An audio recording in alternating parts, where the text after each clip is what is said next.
Hello, welcome to Lion and Mouse Commentary. I'm Tori, and this is my best friend Holland. Hello. If you're new to our show, we rank various forms of entertainment by different categories out of a total score of 10, with only 2 points allowed for our personal taste. Don't worry, we'll break everything down as we go. Feel free to agree, disagree, or just find something new to enjoy. Just be sure to tread lightly. There will be hot takes and spoilers. Cut to the intro.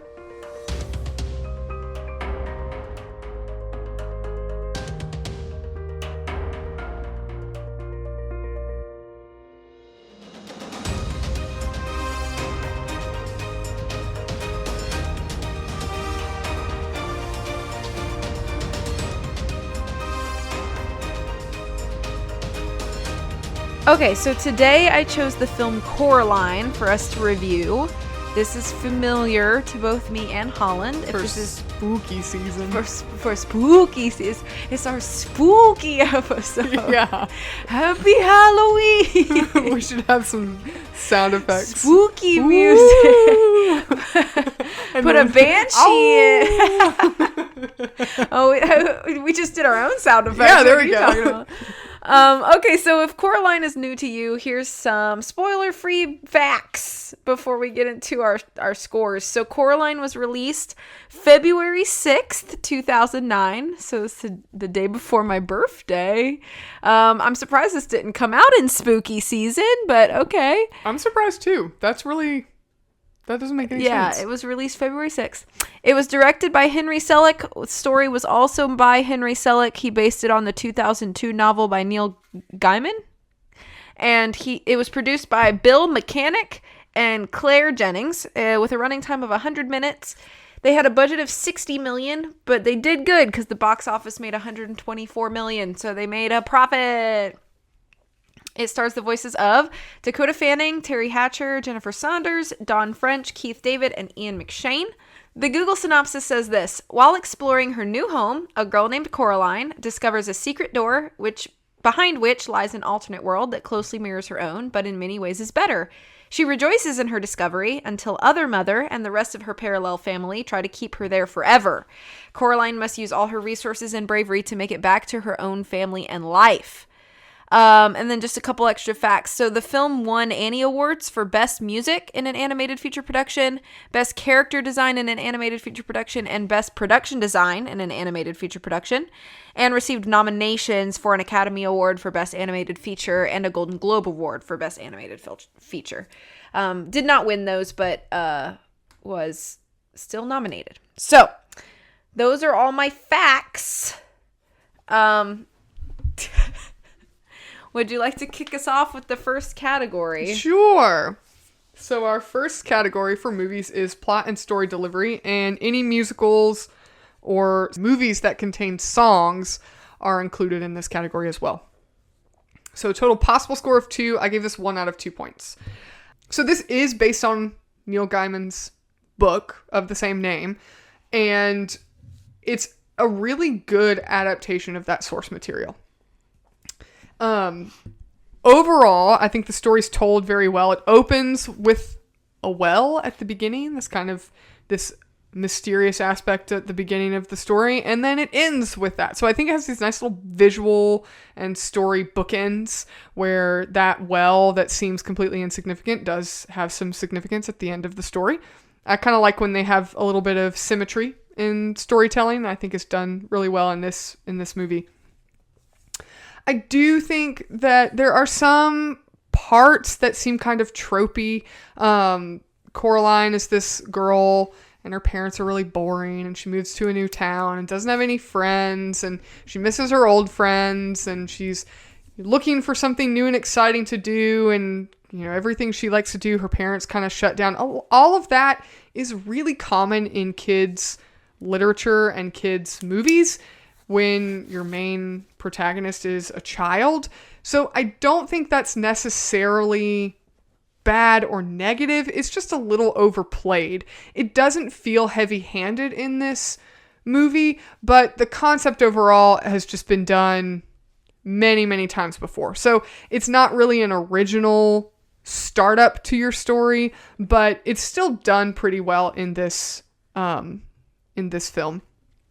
I like that they establish some suspension of disbelief in telling the story. I'm going to talk about this a little bit. This kind of ties a little bit into the aesthetics, but they kind of set you up for some suspension of disbelief at the beginning. For example, when Coraline is kind of exploring her new house and the rug, there's like a wrinkle in the rug and she's trying to remove the wrinkle from the rug and she stomps on it and it just immediately jerks over to one side and then it jerks over to another side and then splits in the middle. Like, that's completely unrealistic. Like, that's not real physics. And the film is stop motion animated, but I like that they kind of establish at the beginning that this is going to be a bit fantastical of a story, so that when you're watching as things further evolve in the plot that are not realistic or follow the natural laws of physics, you weren't expected to believe that, because from the beginning you're watching something that wouldn't really happen in real life happen in real life.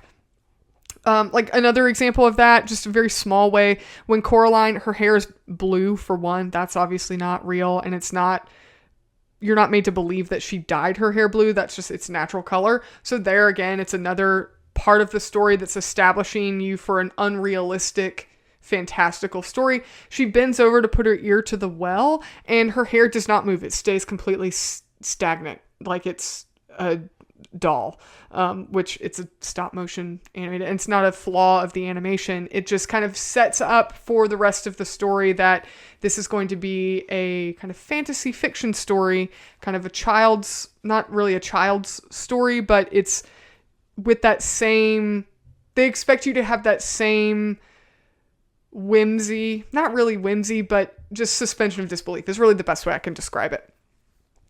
They balance a lot of these kind of spooky moments with normal moments, with kind of wacky moments. So overall, like, the mice are, the neighbor says that the mice are warning, about Coraline, that she needs to be careful. And then she is walking down the stairs of the lower level within the same scene. She's gets this warning from the mice that, like, oh my gosh, you need to be careful, there's something dangerous happening. And then immediately after that, Coraline is walking down the steps to the lower level of this triplex, if you will. So she's walking down to her neighbor's lower stairs, which seems very normal. There's nothing suspenseful, there's nothing spooky, it's just very normal behavior. And then you walk into her neighbor's apartment and they have all these taxidermized dogs from their pets of ages past. And so you just have these moments in delivering the story where there's something very suspenseful and then something completely normal and mundane, and then there's something a little goofy. And overall, the film kind of balances these really scary moments with, just kind of normal mundane moments, like Coraline shopping for gloves with her mom, and then these kind of wacky, goofy moments. And none of those things should work together. Most films would pick one of those avenues or the other, and this film surprisingly balances all of those things together. But there are times, I think, as a negative, where some of those wacky moments feel really long. The spooky parts of this movie don't feel like the plot feels like a kid's book, in that this girl goes into this other world, and then, later on her parents are kidnapped, and that sounds like the plot of a kid's story. But then the way it's delivered is very terrifying. And then you think that it's not a kid's movie. And then there are these really long, like, fantastical, goofy moments that feel like, okay, now we're back in a kid's movie. This is for children's entertainment. And so there's some moments where all of those pieces are balanced really well, and then there's some moments where you kind of don't know what kind of movie I'm watching. Is this a movie that's just stop motion animation, but it's really for, like, maybe an adolescent or an adult audience? Or is this a goofy kids movie that just is actually a little too scary for an 8-year-old? So for that reason is the biggest reason that I didn't give it full points. And I don't think that really ties into aesthetics. I think it ties into the overall story of this movie. But the overarching plot is a good story, and it's interesting, it's engaging. And I think that, it's kind of a broad summarization of the plot, but That's why I didn't give it full points, is because there's times where it's like I don't really know what kind of movie I'm watching. I think the part where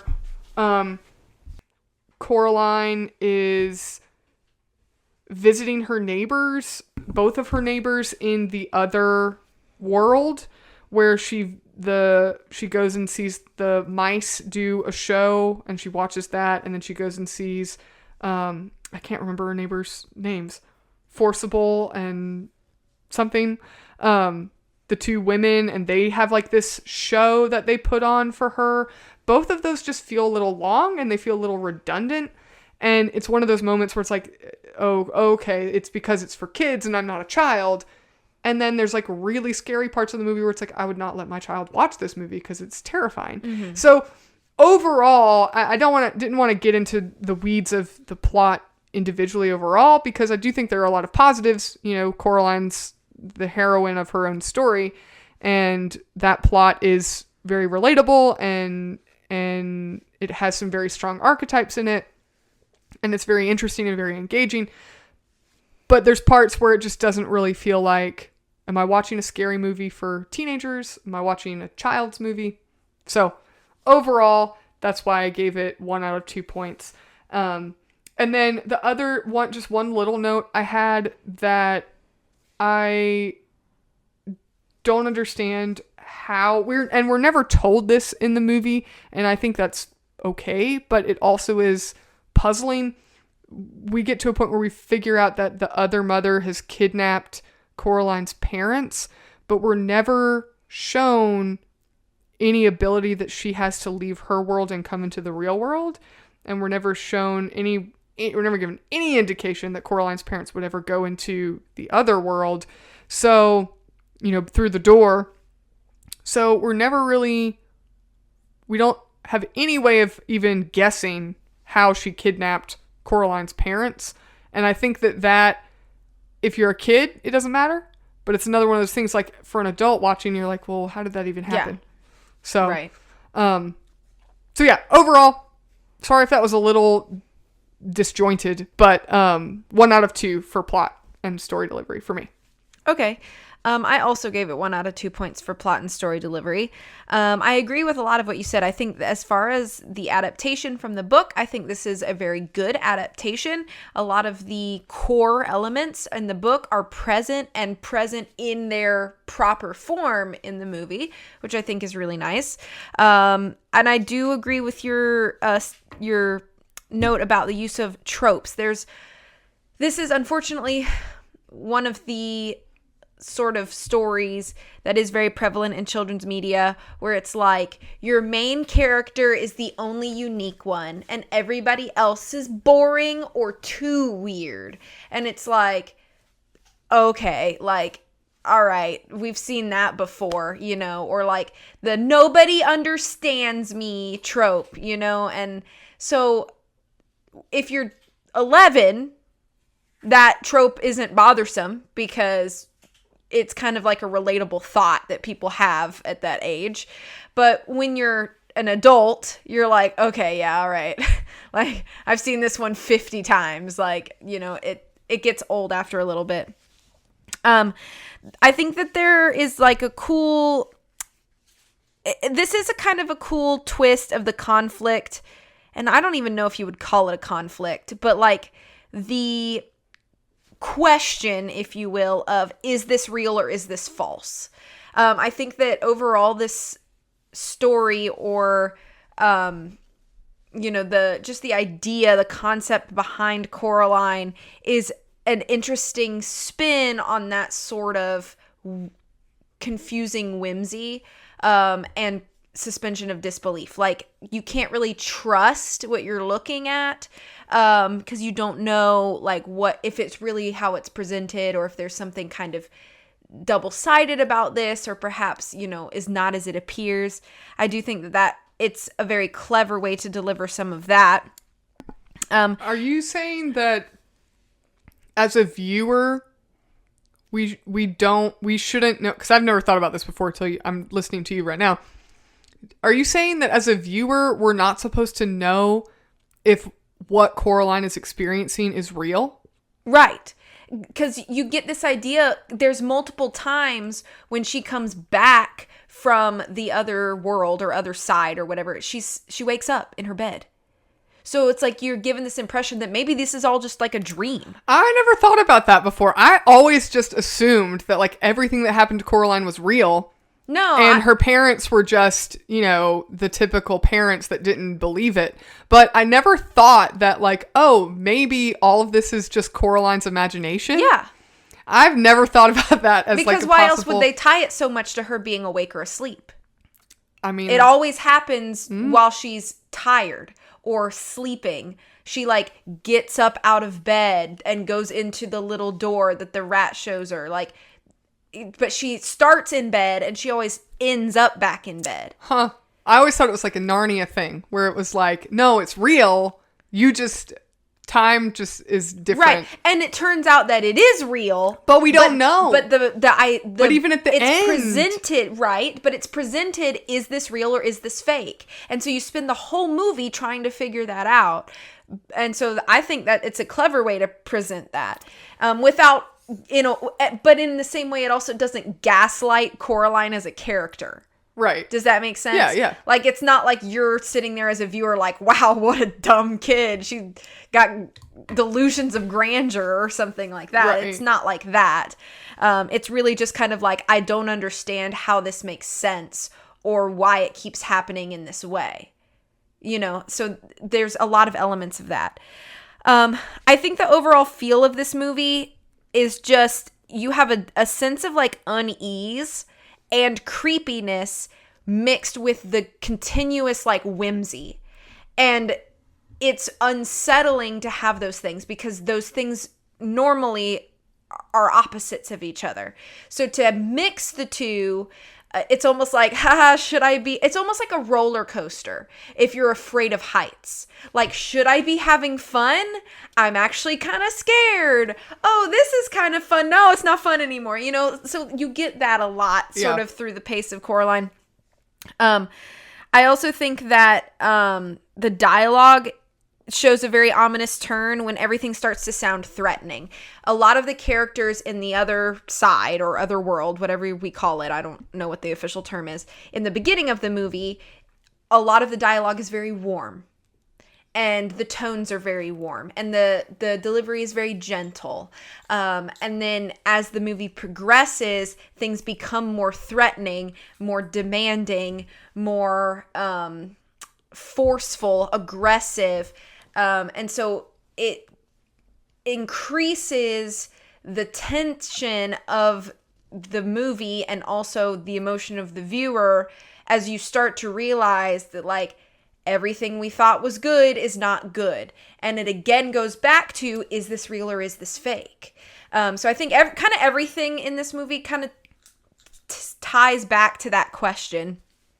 Toward the end, the other mother, there's a plot device given where she gives Coraline riddles to solve. They strike a deal, if you will. And I think that's really clever to do for a kid's movie. Word play is not a new thing to children's media. However, I think it's delivered... Since it's delivered in such a high stakes way, it feels like a very clever but serious use of brain at this point. Which I feel like typically when you have like riddles in children's media, it's done in a much more lighthearted way. So I like that there are like serious stakes tied to this sort of thing.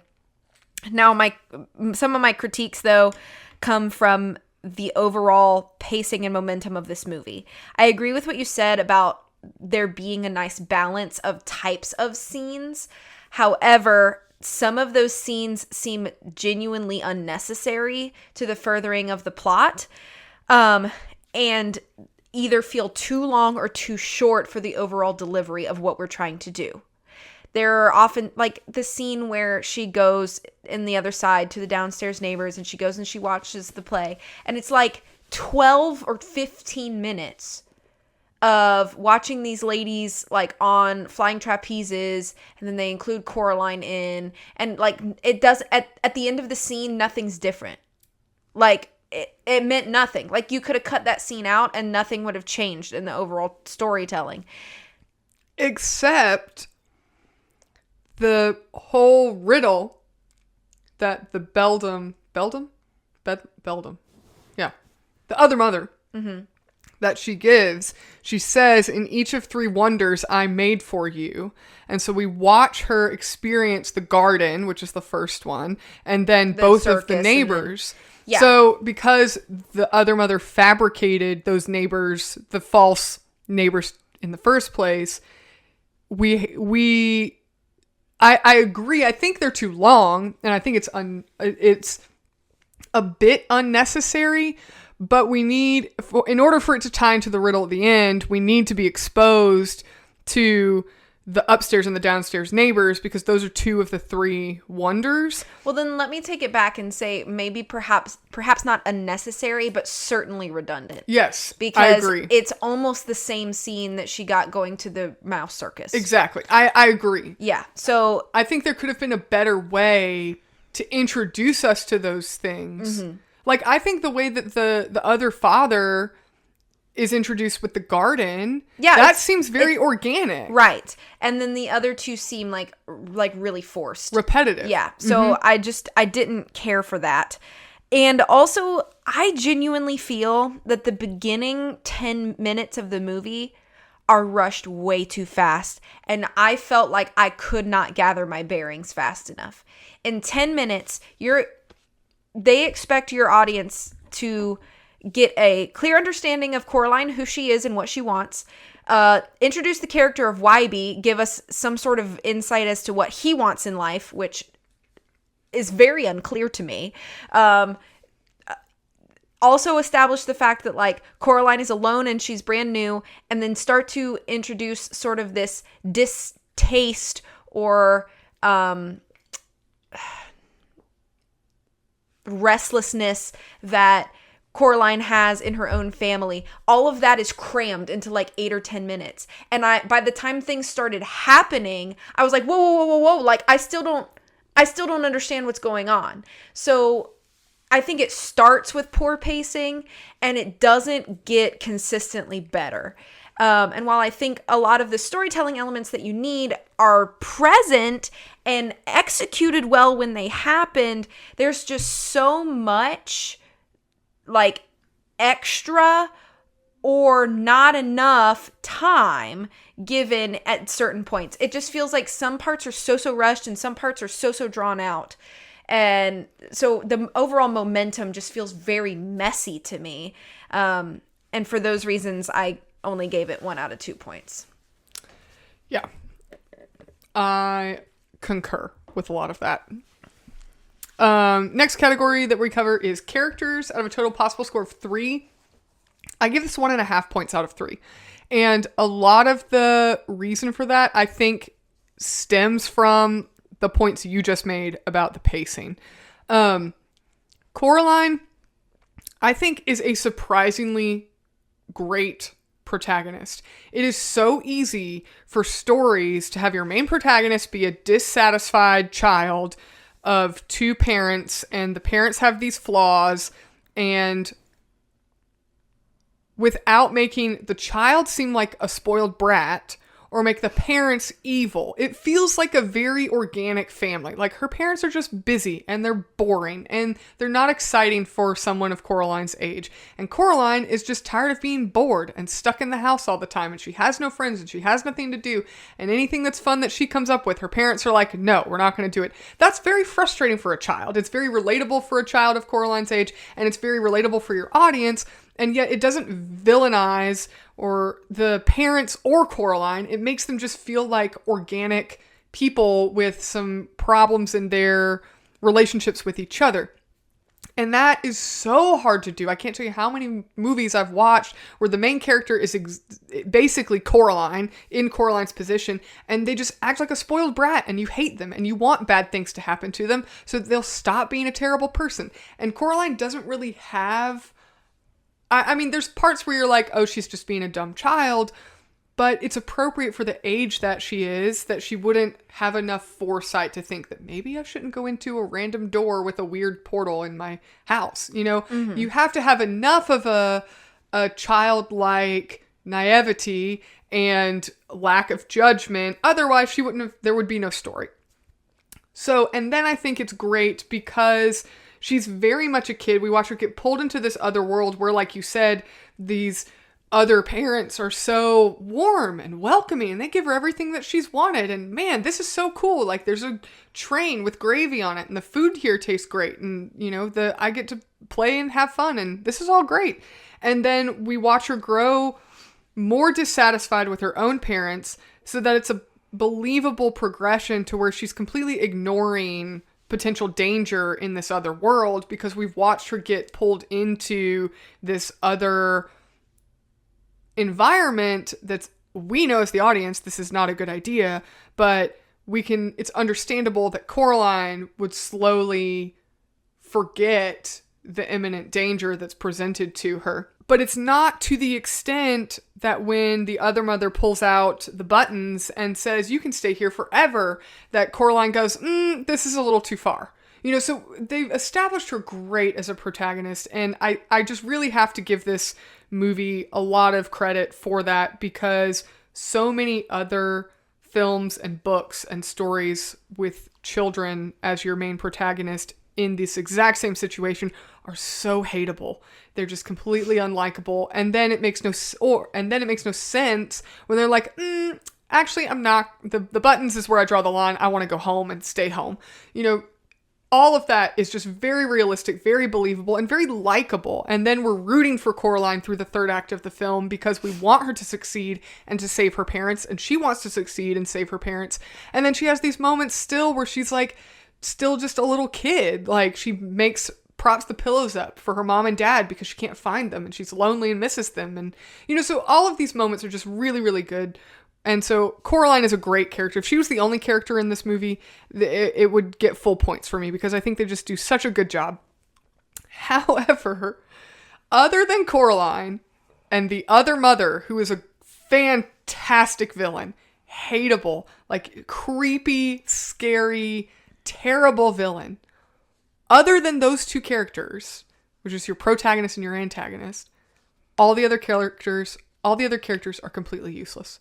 They're just absolutely useless. Wybie, completely useless. Coraline's parents, completely useless. Coraline's neighbors, completely useless. Like, yeah. But I mean, why are they even in this movie? It's such a waste. It's a waste of time. We don't get to know any of them. We don't want to know any of them. They're all boring. None of them are interesting. Like, the depth of these other characters is the upstairs neighbor has a funny accent and the downstairs neighbors have, you know, stuffed dogs and Wybie is there. Yeah. I mean, it's almost insulting how bad the other characters are when you see how great Coraline is and the other mother is as a character. The only other character that I think is remotely interesting is the other father, and that's only because we watch him interact with the other mother as this really warm and welcoming parental figure to kind of draw Coraline into this other world. Even I do have to say, for those that may not know, in the original book, there is no character of Wybie. He does not exist in the book. And if I'm not mistaken, I do remember hearing at one point that the character of Wybie was created so that Coraline would have somebody to talk to and wouldn't be monologuing to herself for the whole plot. But I don't think that was even executed well. No. Because she doesn't, quote unquote, internal monologue to Wybie. He's just there to talk about some random plot points. Coraline even makes a point multiple times in the film to say how annoying she thinks Wybie is. Yes. So it's like, oh, okay, well then why is he here? Right. It almost would have been better if you want Coraline to have a monologue with somebody. It would almost be better to just have her do that with the cat. Yeah. Because the cat is a more useful character. Right. And is actually interesting and actually integrates into the plot and gives Coraline help and advice to kind of peel back the layers of the other mother and help reveal what the heck is going on in this other world. So you could have had her just talk to the cat instead of Wybie, and it probably would have been more interesting. Probably. So I took some other notes, but really that sums up everything in my notes. Oh, even the other characters that are introduced that could have been so interesting and yet are really just MacGuffins are the other children that she meets. Mm-hmm. When she meets the other three the children, and she has to find their souls or whatever, those could have been interesting. You took an interesting, like, kind of scary, but, you know, ominous, interesting characters that clearly have a backstory, and you managed to make them boring. Yeah. So I really could have given this less than 1.5 points, but Coraline is such a good character, and she really has a lot of depth, and she grows and changes throughout the plot, and is just done so well. And the other mother is probably one of the scariest villains in children's literature to exist. I mean, she's absolutely horrifying, and yet so believable when she's trying to, like, reel Coraline in with all these, like, promises of nice things, and then she changes into this literal monster and captures Coraline like a spider in her web. Like, it's just done so well. Those two reasons are the reasons that I think that the two of them carry the whole movie, but I couldn't give it 3 points for just them when we have so many other characters in this movie that are just useless. So 1.5 points out of 3. Okay, so for me, almost every single thing you said, I agree with. So I'm not going to spend a lot of time. However, for Coraline and the other mother, I ended up giving 2 out of 3 points. Fair. Fair. So the other good thing I want to talk about is, as pointless as most of these characters are, the character design in this movie is fantastic. Simply fantastic. Everybody is so goofy, but still looks like they fit the world. What's funny is that Coraline doesn't really look like either of her parents. So like every single one of them have like distinct features and characteristics. There's distinct styling with each character, and how they, like, their places of living also is a reflection of that character, an extension of that character. Coraline, I think Coraline's design is just so lovely with, like, her blue hair, and she's got the little pin in to bring back the one side, and she's got, like, the famous, like, yellow raincoat on with the boots, and, like, she looks great. Like, the character design in general is just so good in this movie. Whether or not I think the characters are useless, they are, or not, but they all look lovely. Like, they fit the bill for the character that they are. Nobody is indistinct. Everybody just has a very distinct look. So that's why 2 out of 3. But as far as, like, the bad things go, you're absolutely right. A lot of these characters are absolutely pointless. Wybie's intro is so fast, and he feels incredibly difficult to understand. I'm not talking about talking. Like, I can understand what he says, but why are you here? What do you want? What is your purpose? Why are you riding on a motorcycle with night vision goggles? There is no answers to any of these questions. Literally, I think the only reason that Wybie's character even exists is to connect Coraline with his grandmother, who had the doll that Coraline has, and when she had it, it looked like her. But so it's just a plot device. But it wasn't Coraline's. It wasn't his grandmother's doll. It was the grandmother's sister. It's always a doll of the person that went missing. Yeah, that's right. Which is completely unnecessary. We don't need Wybie to learn that. Exactly. We would have learned that. Exactly. When we get to there are 100 other ways that they could have made that connection. But I think that's, like, if you want to, like, be real generous, like, that's the only reason he even exists. Exactly. Is to make the connection. But yeah, otherwise he's absolutely pointless. And let's not talk about Otherworld Wybie, who is the scariest character in this whole movie, with his stupid smile. He never speaks. The button eyes. I'm scared. I'm maybe more scared of Other Wybie than I am of Other Mother, okay? And she's terrifying. Nightmare fuel. No, Other Wybie is absolutely awful. Another terribly awful, scary thing, the ghost kids. They're scary as heck. And we get no actual chance to learn who they really were as people. All we know is, oh, we're the souls that the other mother took. Oh my gosh. It's like, okay, well, I want to know like backstories. I want to know like why they were important. I want to know how they were tricked. We don't get any of that. We don't get any of it. Well, and they're all still kids. Yeah. So how did they not live past getting buttons sewn on their eyes? They must not have. They got eaten before or does time not pass in the other world? Are they, I don't know. But then if that's true, then why are they ghosts and not just kids trapped? Yeah. It doesn't make no sense. I'm sorry. But the button ghost kids are scary too, and I don't like them. But Coraline, she is great. And the only thing that I think is a little inconsistent about Coraline is how incredibly quick she is to accept the other mother thing. But I think the more I thought about this, the more I think that, the reason that Coraline is like so accepting of it in the beginning is because it goes back to the question, is this real or is this fake? And even Coraline, I think, struggles with that because she's like, oh, I'm just having a great dream. I'm just having a great dream of what my parents could be like, what our home life could be like if they paid more attention to me than to their work. So I don't even actually think it's really a consistency in Coraline. Although while watching it, I was like, girl, why are you accepting this so quick? This is weird. They got buttons on their eyes, But then I think about it and I'm like, I think even Coraline is struggling with the idea of, is this real or is this fake? Yeah, because the door's bricked over. Right. Like she tries to go back and can't. She's probably thinking like, I'm just having a great dream.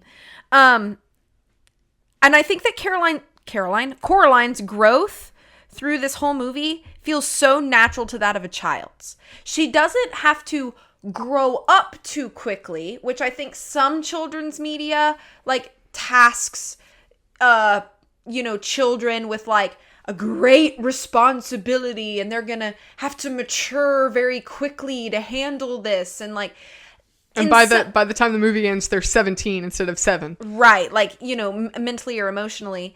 And I don't think that's always a bad thing. I think in some media that's necessary. I'll use the example of like Narnia, for instance, like Peter specifically, but he's also much older of a character than Coraline is. But I think that in the regards of Coraline's age, I think her character arc and character growth is very natural to that of her age. And she handles it very well. And she does learn lessons. And there is a level of maturing that happens without it feeling like by the end of the movie, she is so far removed from the beginning that she's now she's like completely different girl, and it's not that, but she's also far enough removed that you can look back at her at the beginning of the movie and be like, okay, she really, there were some changes that happened, there was some lessons learned, that sort of thing. So I just think that it's just a very nice and well-balanced growth of Coraline as a character. So I think that definitely the positives outweigh the negatives.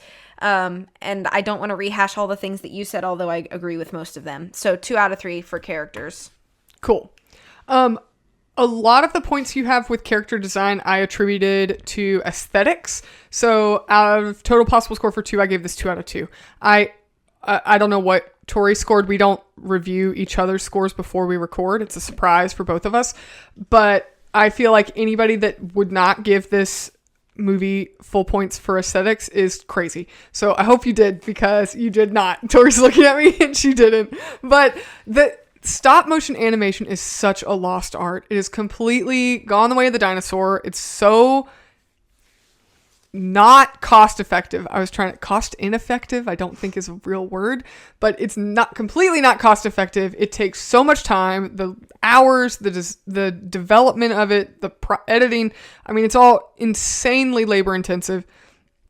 And I feel like you have to give that credit where credit's due. But then also the character designs, I also attributed to aesthetics because they all look so good. They fit the world. They're completely hand built and crafted, so there's no hidden area of these characters similar to traditional animation or sometimes even 3D animation where you can maybe your built model you don't ever see the back of it, so you don't necessarily have to edit that fully or design or develop that fully. But these are literally built puppets that are then animated via stop motion. So it's phenomenally done, and nothing feels jarring or stilted or laggy. It all feels so fluid when you're watching it. You kind of forget you're watching a stop motion animation film. The opening credits alone are some of the most incredible pieces of stop motion animation. I don't know how they did it. I don't know how they make things like float in the air. I'm sure they use some kind of wire. But it's crazy to me how they achieve some of these things in camera. Another thing that I don't know how they do it genuinely is, stop motion animation, they're doing it frame by frame. And then Coraline is standing at the top of her neighbor's stairs and there's fog rolling down the stairs. Well, that fog has to be moving at the same frame rate as Coraline. Otherwise, how is she walking down the stairs and the fog's not like super sped up or so jerky and laggy that it's not really there? So I have no idea how they did that. I just think it's incredible. And there's moments like that where if you stop for a minute and think this is stop motion animation, there are animators moving each of these pieces. Everything you see is being moved by hand and photographed as it's going. I mean, that's just phenomenal. A couple things, other things that are just not necessarily in the animation style, but there are so many cinematic shots and angles, like at the dinner table, when Coraline's eating dinner, like the shots and the way the camera moves, it's very cinematic. It doesn't feel like somebody's clicking a camera through and you're just watching from the same angle the whole time. The camera moves and pans like it's, in like an in-world camera. When Coraline challenges her other mother and the other mother starts tapping on the side of her button eye, and then that changes into the water drop dripping, or she's tapping her fingers on the table, and there's like this shine across her button eyeball. Like all of those shots and moments are done as if it's a real live action film, and yet this is an animated film. So they didn't just decide, well, this is stop motion animation, we can chintz on the cinematography because we're working so hard on the animation style. They really do both well, and it's actually really surprising for a movie that's quote unquote a kids movie. The color palette is another thing I think is done really well. The real world has all these drab grays and browns. Even the yellows are like a mustard yellow, so they've got some brown mixed in them. The blues are very dull. Everything's very dull. And then when Coraline goes into the other world, the colors are just so vivid. And it's just creative storytelling, and it does a very good job. Even little details, I don't know if this is from the book or not, but if you look in the garden, when Coraline goes to the garden for the first time and her other father is there, I just think the attention to detail is insane. She's standing in this garden, and I'm not a horticulturist by any means. My mom is a huge plant nerd, and she has lots of them, but if you notice when Coraline is walking through the garden, first her other father is riding a praying mantis, which is a carnivorous insect. The plants there are pitcher plants, which are carnivorous plants, which are dangerous. There are bleeding heart plants, which is great symbolism. And then the snapdragons that curl around her. So it's like, even if you aren't, it's like a detail that you should even care about. But it's like, as Coraline is walking into this beautifully manicured garden, even the plants are out to get her. Like, they're dangerous plants. So this slow reveal of the level of danger in this other world is just so creative. And I feel like that's just little details like that an 8-year-old child is not going to know what those plants are. So they clearly didn't do it just for, the children watching this movie. it's, again, just really innovative storytelling, visual storytelling. The fact that even in the other world, even at lunchtime, it's dark outside, it's always nighttime. It's even when she goes and she's like, you're just in time for lunch, it's still dark out.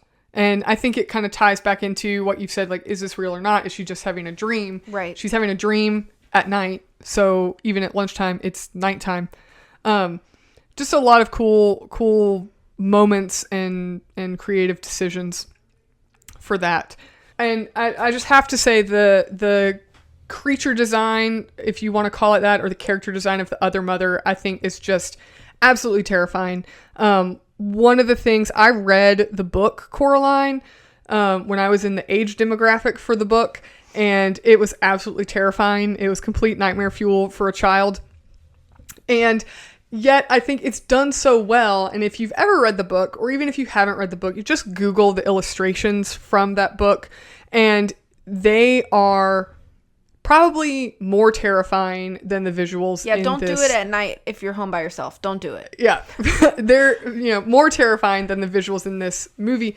But it just, when this movie came out, I was older than I was when I read the book, and I wasn't sure how they were going to reflect the childhood terrors of the illustrations in the Coraline book, and they did it. I mean, the way that the other mother looks when she's, posing as Coraline's mom versus when she's in this weird spider form with needle hands is just absolutely horrifying.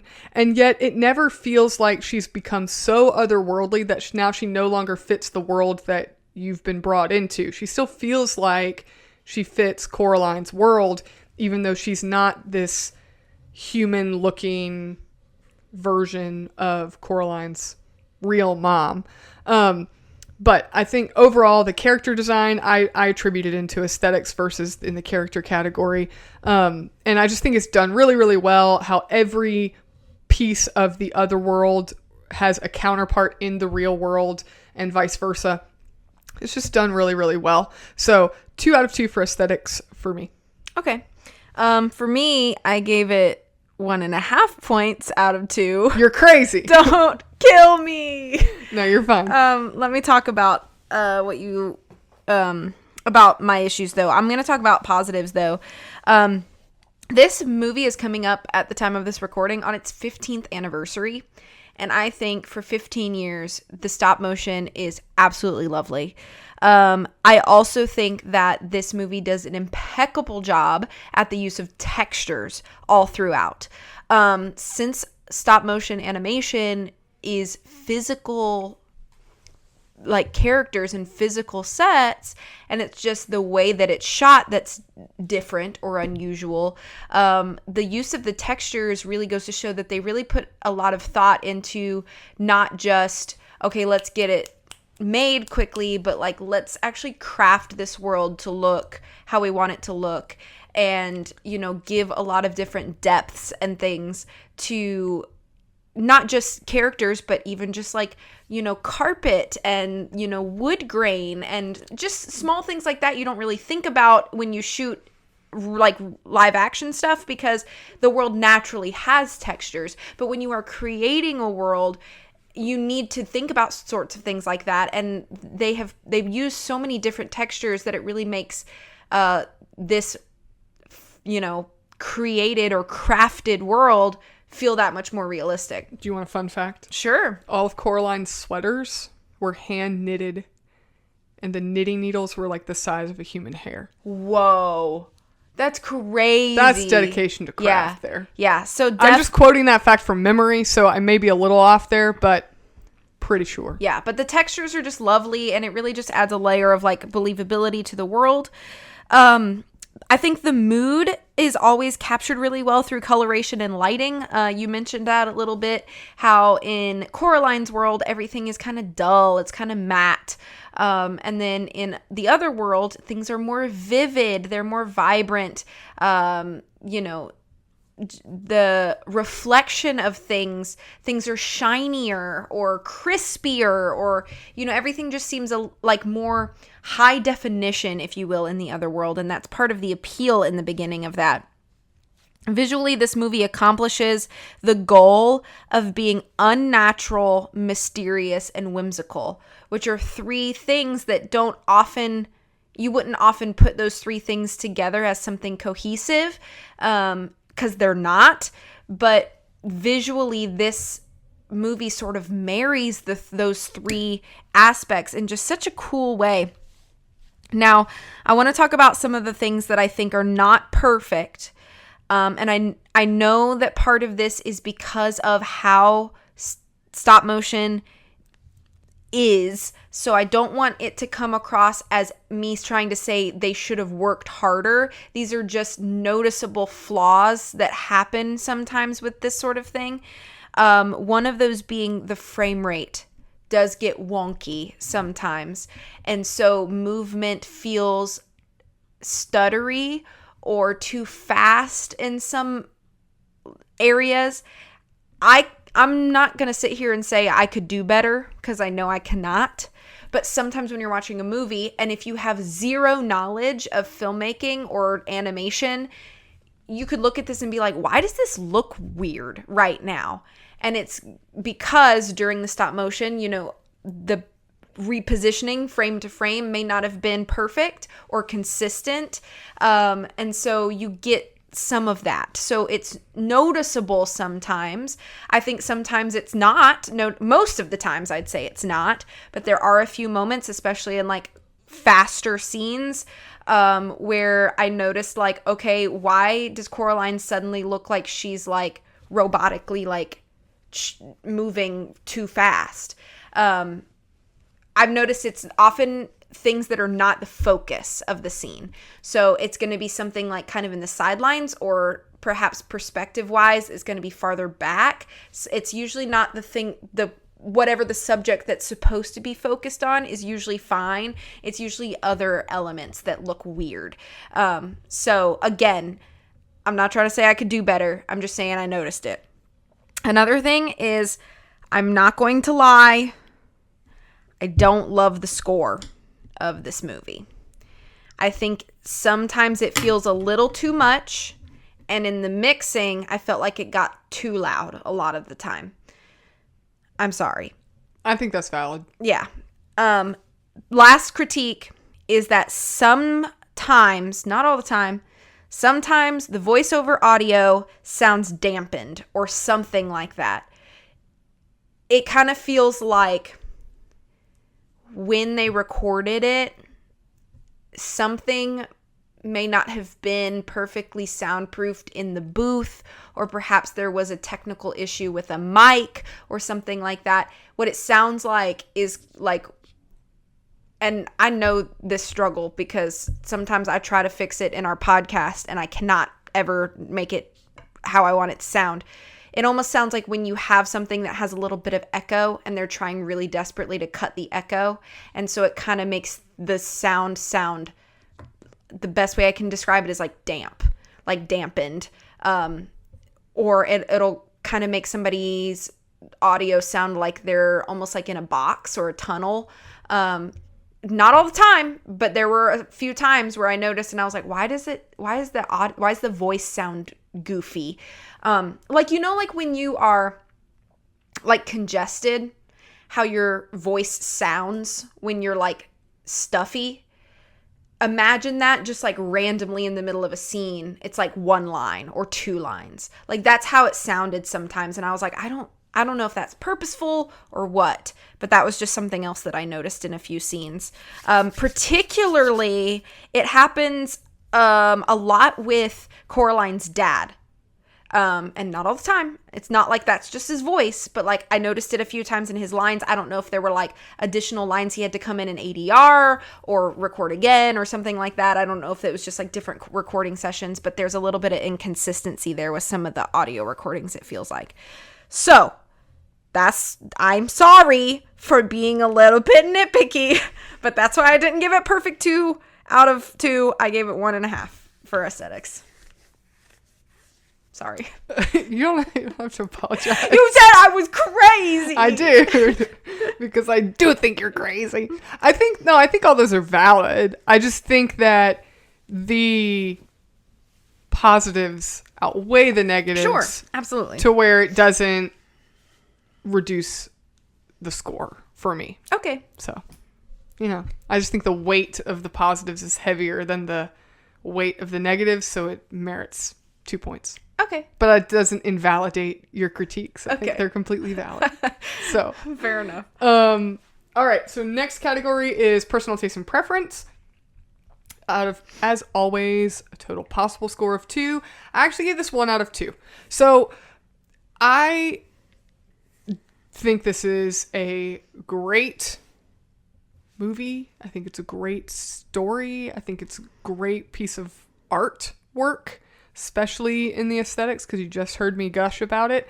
However, this would not break my top 20 favorite movies. It's just not up there for me. I think it's great when I'm in a mood for something kind of spooky, something a little suspenseful, but I don't want to watch anything, it's going to keep me up at night, or I just want to relive a traumatizing moment from my childhood. Then I'll put this movie in, and it's very nice. I enjoy it.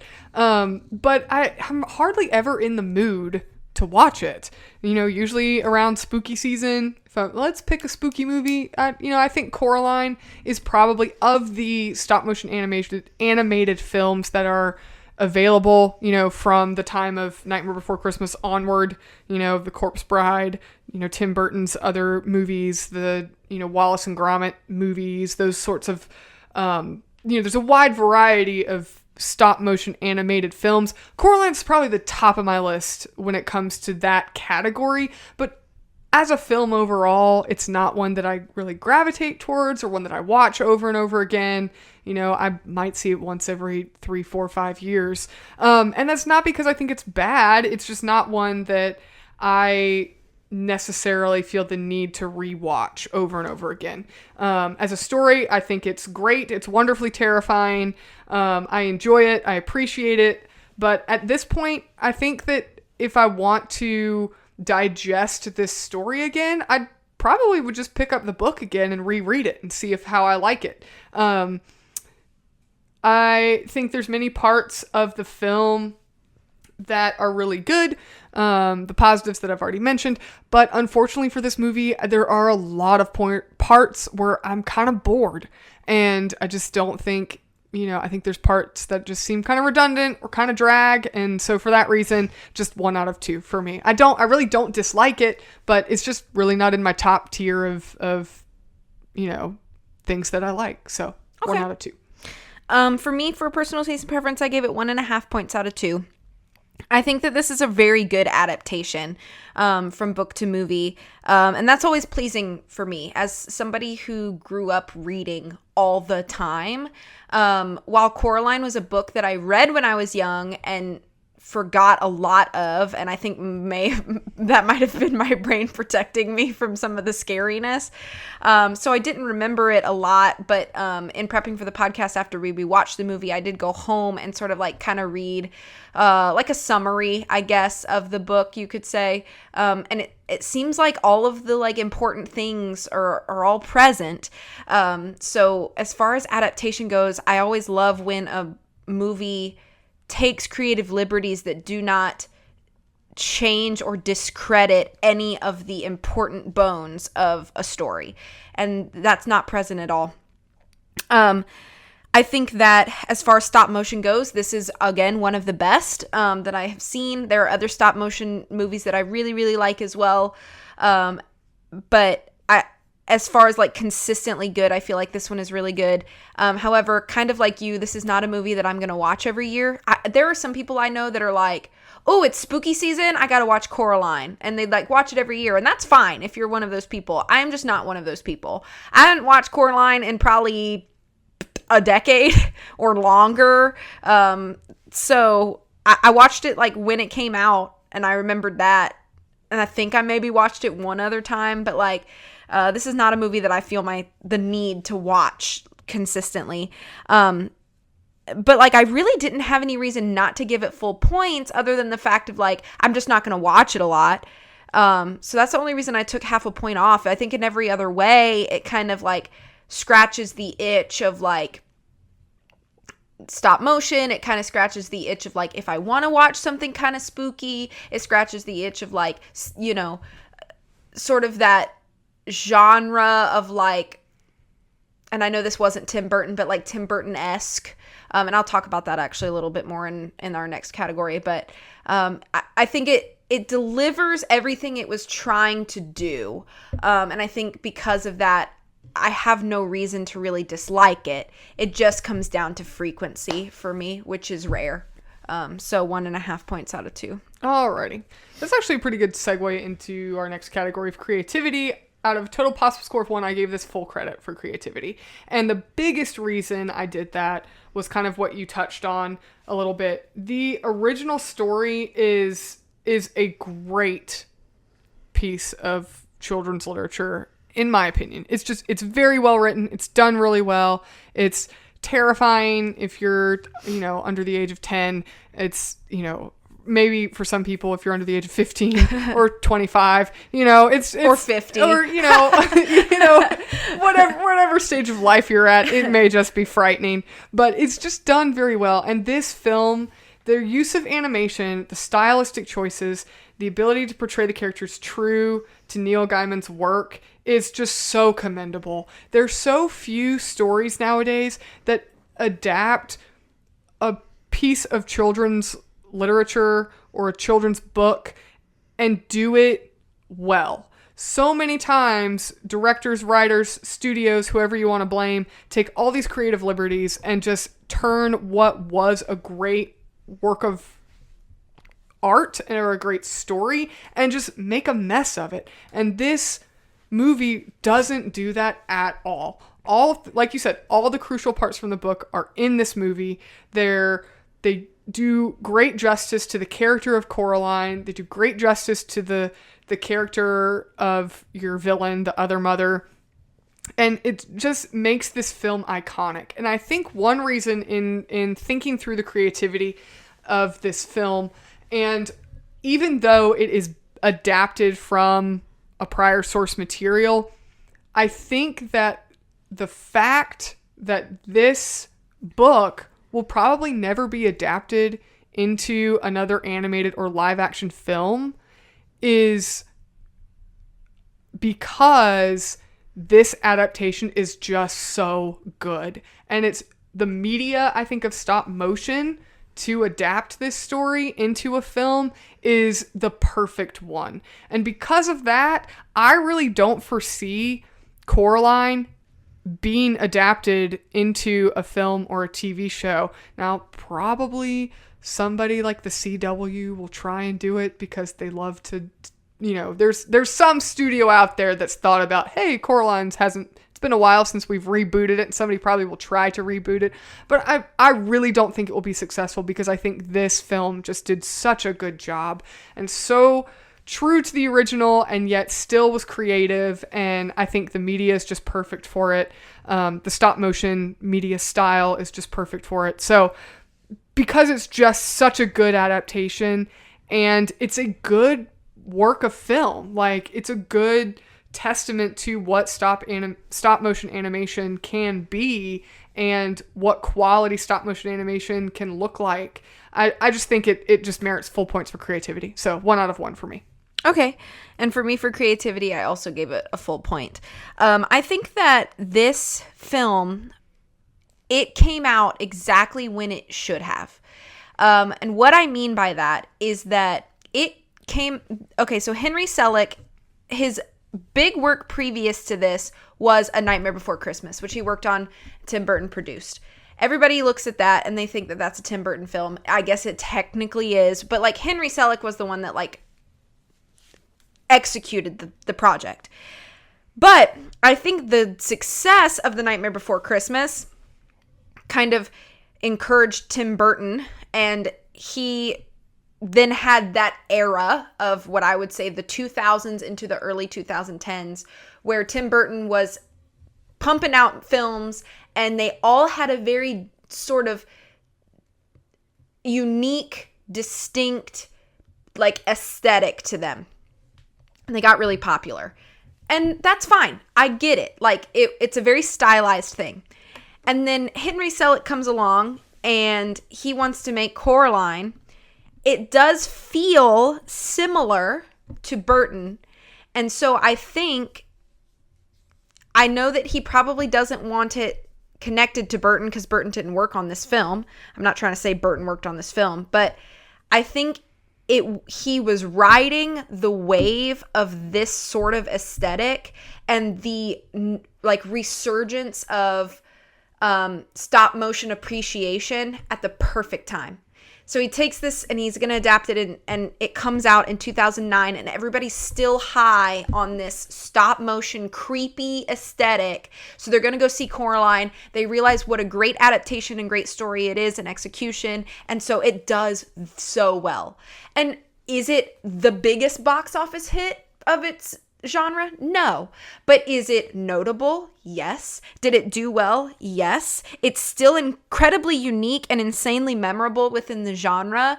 And so I think it was just the marriage of all these perfect things with the fact that, like, Henry Selick, you know, he probably knew going into this that, like, you know, this is going to look kind of like Nightmare Before Christmas because that was the last big stop motion thing that I did. And so, you know, he's going to go in and I'm sure he was aware that people were going to compare to or tie that to Tim Burton. I mean, I myself thought that Coraline was a Tim Burton film until I learned that it was not. Burton didn't have any sort of hand in this. So I don't want that to sound too much like a detriment, or take away the work of Henry Selick, and his involvement in making this by any means. My point is simply that it came out in that era where people were wanting this sort of thing. And so because of that, I think it did really well. I think if Coraline came out 10 years earlier or 10 years later, it probably would not have had the success that it did. I agree. Just came out at the perfect time. So because of that, I do think that it has become very iconic in the genre.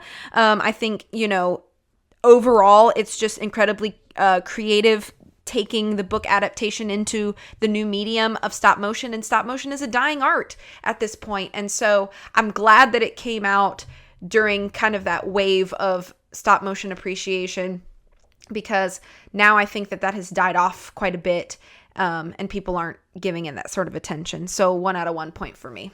Yeah, just to clarify, the Nightmare Before Christmas was conceived by Tim Burton, but Henry Selick did the directing and was involved in the production of it, like the actual animation of it. So it is Tim Burton's IP, and that's why his name is on it. But Henry Selick says that it's like Tim Burton laid the egg and Selick sat on it and hatched it. Right. So he was involved in the hands-on aspect of it. So I think that's very little. That's not very well known. Mm-hmm. So I just wanted to clarify that for any of our viewers who are like, you said, no, Tim Burton did Nightmare Before Christmas. He did. He did. Yeah. He was absolutely involved. They worked together on that. But he was not hands-on involved with the stop motion aspect of it. Correct. The way that Henry Selick was. Right. So I think Henry Selick actually had his hands in the mud for you know, right. as a metaphor there. Yeah. So just to clarify for any of our viewers that are, you know, Tim Burton's The Nightmare Before Christmas has huge following. So any of you listeners that are huge fans, please don't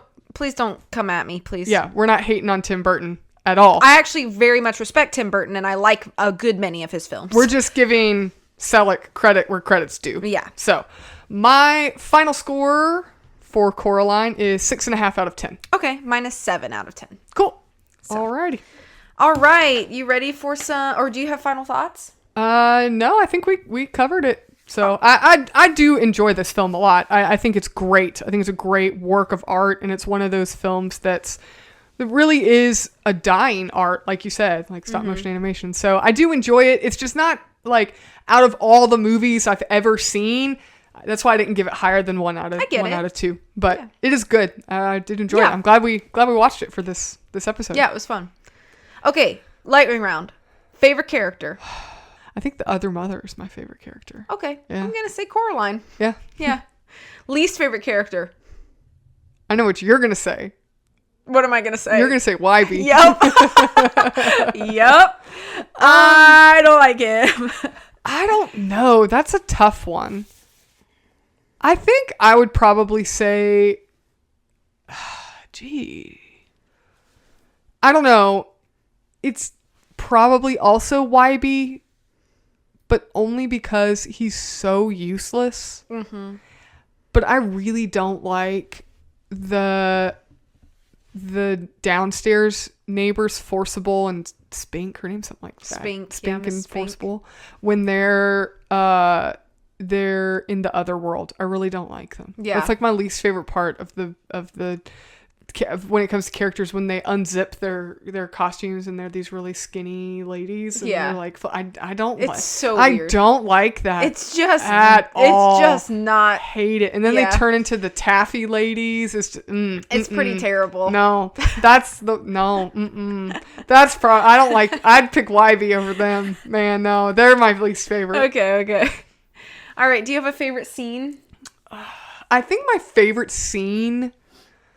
Ooh, that's a tough one. I think my favorite scene, I really like visually the scene when the other mother, which I'm pretty sure they call her the beldam, but I'm not confident on the pronunciation of that.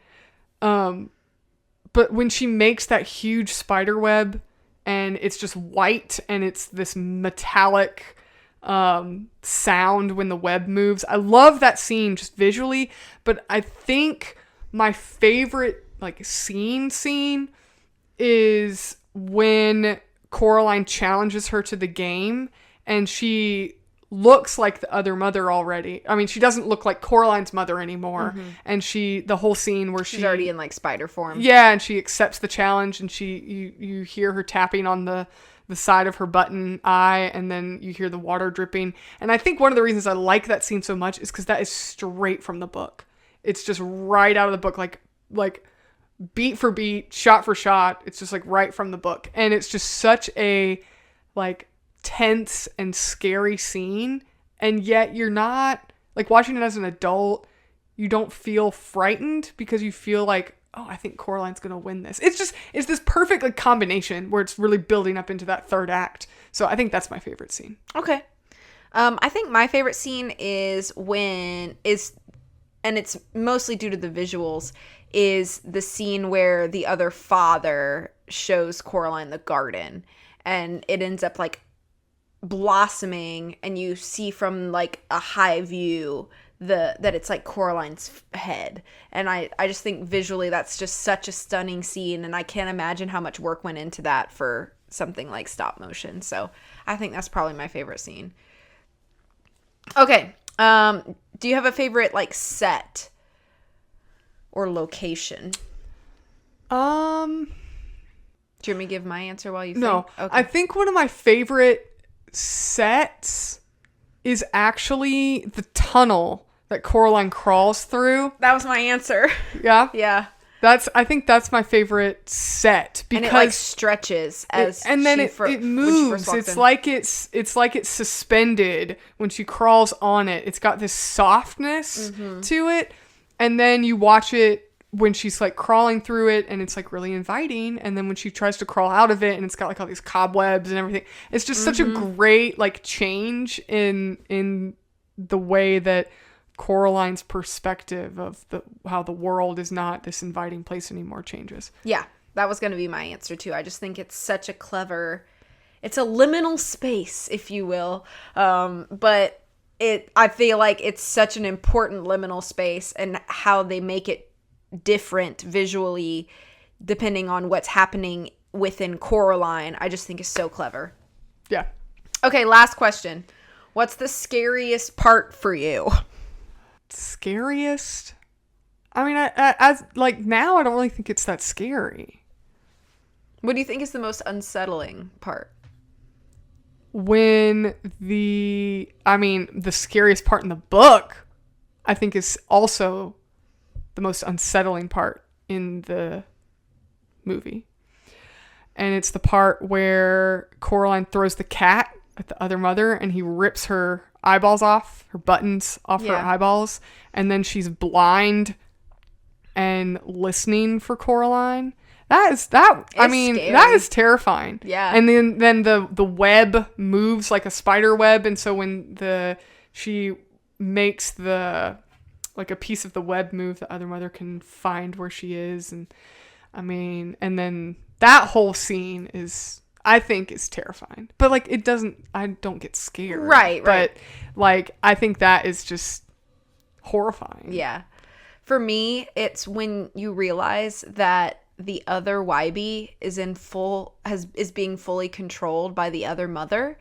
And there's a part where she doesn't think that he's been like chipper or happy enough. So she like tapes his smile up. No, she stitches his smile up so that it's stuck in like a doofus grin. And for me, it's so scary. It is pretty scary. Like awful. Like what she would, I get that other Wybie is not really real or whatever, but it's still really terrifying that like she would do that, but he's still also not allowed to like speak. It's just like so creepy and awful, and he's scary. I don't like him. You really don't like the other Wybie. I don't like regular Wybie either, but one thing about this movie that I feel like is a huge plot problem, and I don't remember if they do it in the book or not, but why in the world? So the other mother's hand comes through at the end, and she tries to get the key because there's only one key. And why in the world would you take the hand and the key together and throw them in the well? She's so stupid. Why would you not separate those things? Right. That makes no sense. And I feel like Coraline was really smart. She figured out how to beat her. Why would she not think maybe? Then she's like, let me just put the key in your hand, other mother. Right, and throw it down a well. It's so that doesn't make any sense to me. It doesn't make any sense. It's infuriating. It's like in Jumanji, at the end of the movie when they throw it in and then. Yeah, and then you're it's like, why would you do that? You're like, you just went through all of this. Why would you do that? I remember when we saw that movie. We said, okay, spoiler for Jumanji. We were like, well, why wouldn't you separate the pieces?